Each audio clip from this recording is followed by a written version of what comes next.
नमस्कार, मैं भूपेंद्र पटवा। एकता न्यूज़ में आपका स्वागत है। चलते हैं खबरों की ओर। एग्जिट फाउंडेशन रुद्री की चंचल सोनी 14 साल और रजनी जोशी 17 साल ने देश भर में धमतरी का नाम रोशन किया है। चंचल एक पैर से दिव्यांग है और रजनी दृष्टिबाधित है। दोनों बेटियों ने 5364 मीटर चढ़ाई कर एवरेस्ट बेस कैंप में फतह की है। वहीं चंचल ने तो एक पैर से चोटी चढ़ विश्व रिकॉर्ड बना दिया है। दिव्यांगों में सबसे कम उम्र की एम्प्यूटी क्लाइंबर बन गई है। दरअसल मिशन इंक्लूजन के तहत रायपुर के चित्रसेन साहू ने यह प्रयास किया। इसमें दिव्यांग के अलावा ट्रांसजेंडर भी शामिल थे। छत्तीसगढ़ के 9 लोगों के साथ यह मिशन सफलतापूर्वक संपन्न हुआ। गुरुवार को चंचल सोनी और रजनी जोशी की धमतरी वापसी हुई। लोगों ने उनका जगह जगह स्वागत किया। खुली जीप में दोनों बेटी सवार थे। इनके सम्मान में शहर में अभिनंदन रैली निकाली गई। शहर के विभिन्न स्थानों में सिंधी समाज, मुस्लिम समाज, बंगाली समाज, गुजराती समाज, जैन समाज सहित राजनीतिक तथा सेवाभावी संस्थाओं ने फूलमाला से उनका स्वागत किया।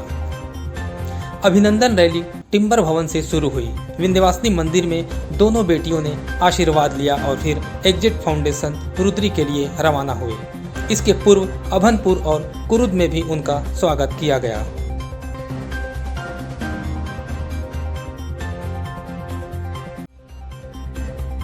का बड़ा सौभाग्य है कि हम 2 बच्चियों का स्वागत कर रहे हैं और इन्होंने बहुत कठिन परिश्रम करके इतनी ऊंचाई चढ़ी है और ये विश्व रिकॉर्ड भी इन्होंने बनाया है। मैं दोनों को बहुत बहुत बधाई देता हूँ और धमतरी शहर से निवेदन करता हूँ ऐसे दोनों बच्चियों को खूब प्रोत्साहित करें। इनकी शाला, इनकी संस्था इनको प्रोत्साहित करें ताकि आने वाले समय में और ऊंचा रिकॉर्ड ये बना सकें। मेरा इनको आशीर्वाद है, शुभकामनाएं हैं। भगवान इनको स्वस्थ रखे, लंबी उम्र दे और तंदुरुस्त रखे और ये नई आयाम को स्थापित करें।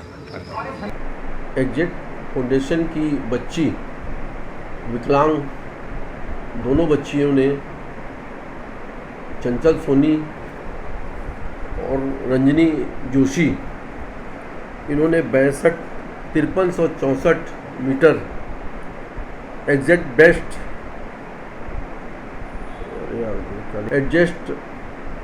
बेस्ट कैंप नेपाल काठमांडू पर्वतारोही में भारत का तिरंगा उन्होंने लहराया है और इस स्कूल के साथ साथ पूरे ज़िले को, पूरे प्रदेश को और पूरे देश को गौरवान्वित किया है।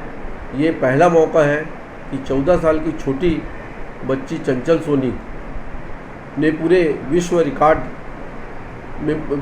बनाया है।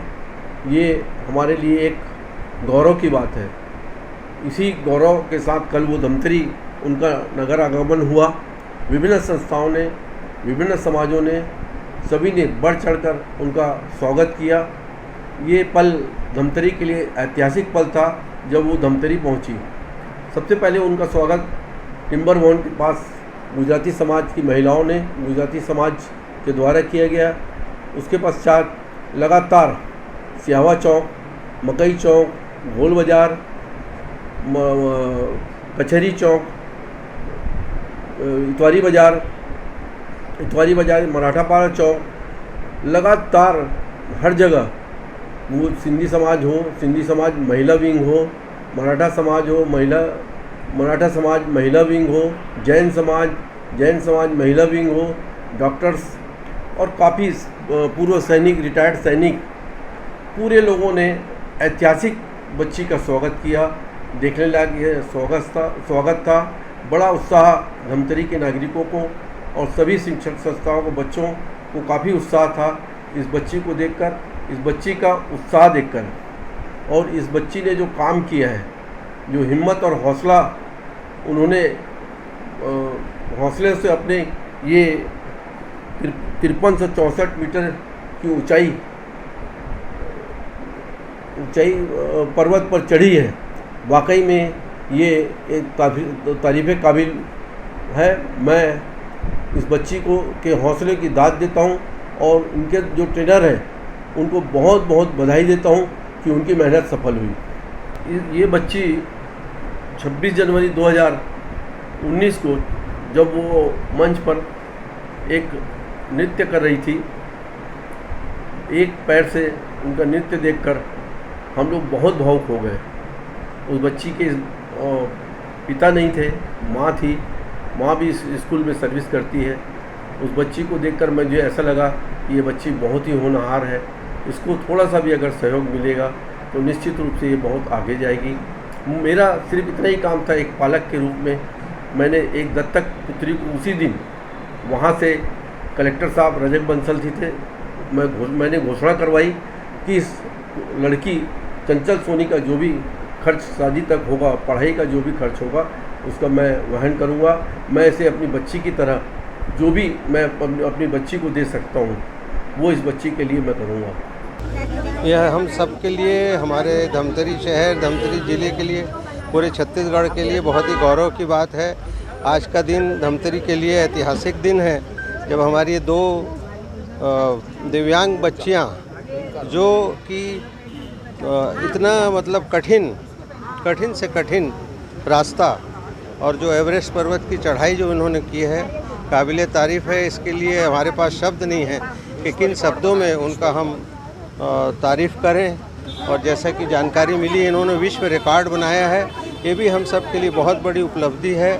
मैं तो ये हम सब के लिए प्रेरणादायी है कि हम अगर किसी भी हम परेशानी में हो, चाहे हमारे शारीरिक रूप से हम कमज़ोर हों, यदि हमारे हौसले बुलंद हैं तो हमारा लक्ष्य अगर हम निर्धारित करते हैं तो हम निश्चित रूप से उस लक्ष्य को पाने में हम सफल होते हैं। ये इन दोनों बच्चियों ने आज करके दिखाया है और हम आज इतने मतलब गदगद हैं, इतने प्रसन्न हैं कि ऐसी बिटिया जिन लोगों ने हमारा धमतरी शहर का और पूरे छत्तीसगढ़ का नाम रोशन किया है, उनको खूब खूब आशीर्वाद है। पूरे क्षेत्र की जनता की ओर से उनको शुभकामनाएं हैं, बधाई है। वो स्वस्थ रहें और जिस प्रकार से उन्होंने आपके सामने अपने जो यात्रा थी, कठिन यात्रा थी, उसके बारे में बताया कि स्नोफॉल भी हो रहा था, ऑक्सीजन की भी कमी थी, फिर भी इस दुर्लभ क्षणों में भी उनको ईश्वरीय शक्ति मिली होगी और उनकी दृढ़ इच्छा शक्ति की वजह से उन्होंने ये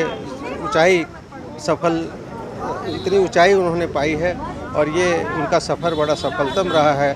और आने वाले समय में हम चाहते हैं कि ये विश्व रिकॉर्ड बना है जो तो लगभग 5364 लगभग की ऊंचाई इन्होंने करी है, इससे और भी ज़्यादा ऊंचाई तक ये आगे जाए, यही हमारे शुभकामना है। यही मैं अपनी ओर से, परिवार की ओर से, क्षेत्र की जनता की ओर से उनको आशीर्वाद देता हूं। और हम सब प्रेरणा लें कि लक्ष्य यदि तय है और हमने तय कर लिया तो कोई रास्ता कठिन नहीं है, कोई भी लक्ष्य को हम पार कर सकते हैं। इधर बड़ी उपलब्धि हासिल करने के बाद चंचल का कहना है कि मिशन की अभी शुरुआत हुई है, अब अगले माउंटेन की तैयारी करेंगे। मैं माउंटिंग करने गई थी, ईबीसी कंप्लीट करने गई थी और वहाँ बहुत सी परेशानियाँ आई थी। जैसे मेरा तो शुरू में स्टिक ही टूट गया था, तो मैं सोची थी चल नहीं पाऊँगी करके, और मेरा हौसला सब लोग, मेरे टीम वालों ने मेरा हौसला बढ़ाया, कर लोगी ऐसे करके, तो मैंने ईबीसी कंप्लीट किया। वहाँ पर आप लोग कितने फीट चढ़ाई की? हम लोग 10 दिन में ईबीसी चढ़ाई की। तो आपके मन में अचानक ऐसा है कि मुझे पहाड़ में चढ़ना है? मेरा तो बचपन से सपना था कि मैं माउंटिंग करूं, और चित्रसेन सर से मिली तो पता चला कि वो माउंटिंग करते हैं, तो उन्होंने मुझे मौका दिया तो मैं आगे बढ़ी। अभी आपने रिकॉर्ड बनाया, कैसा लग रहा है? मुझे बहुत खुशी हो रही है कि मैंने अपना वर्ल्ड रिकॉर्ड बनाया है और ईबीसी कंप्लीट किया है, और आगे और करना चाहूँगी ऐसे। दृष्टिबाधित रजनी जोशी ने कहा कि बेस कैंप की पहाड़ी में कई तरह की दिक्कतें आई, कभी ऑक्सीजन की कमी हो जाती तो कभी गोली खानी पड़ती थी। स्नोफॉल के चलते कुछ भी नज़र नहीं आता था, चश्मे में भी धुंध जमा हो जाता था। जी, हमें चौड़ाई के दौरान बहुत सारी दिक्कतें आई, जैसे कि बड़े बड़े चट्टान थे, जंगल एरिया था, और जो झूलन भी जाता था सबसे ज़्यादा खतरनाक था, क्योंकि ऐसा लगता था जो झूलन भी जो वो हवा से लटका, और जब हवा करता था तो बहुत ज़्यादा हिलता था, और नीचे खाई था और बहता नदी था, तो काफ़ी डर लगता था कि अगर हम गिरेंगे तो सीधा खाई में ही गिरेंगे, ऐसे काफ़ी डर था। जब स्नोफॉल हुआ तो बहुत दिक्कतें हुई, क्योंकि स्नोफॉल हुआ तो आगे भी कुछ नहीं दिखाई देता था, ना पीछे भी कुछ दिखाई नहीं देता था, और जो रास्ते थे वो भी स्नोफॉल की वजह से पूरा ढक चुका था और स्लिप होता था। तो हमें चलने में बहुत सारी दिक्कतें आई, और जैसे जैसे हम आगे बढ़ते गए ऑक्सीजन की कमी हुई, हमें ऑक्सीजन की दवाई खाते थे। वहाँ पानी भी बहुत ज़्यादा ख़राब था, हम पानी की में भी फिल्टर करके पीते थे।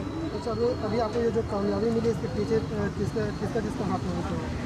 जिन्होंने मुझे सहयोग किया, और जो मेरे एजल फाउंडेशन के संस्था का है, क्योंकि जब मैं गांव में थी तो मेरे को कोई नहीं जानते थे, लेकिन आज मैं यहाँ हूँ तो मैं एजल फाउंडेशन के बदौलत हूँ। और जो ABC कंप्लीट की हूँ वो चित्रसेन साहू सर के थ्रू की हूँ, कि उन्हीं ने मुझे मौका दिया तभी मैं कर पाई, अगर उन्होंने मौका नहीं दिया तो शायद मैं आज यहाँ नहीं। एकता न्यूज़ में आज बस इतना ही। अगले बुलेटिन में फिर मिलेंगे, तब तक के लिए नमस्कार।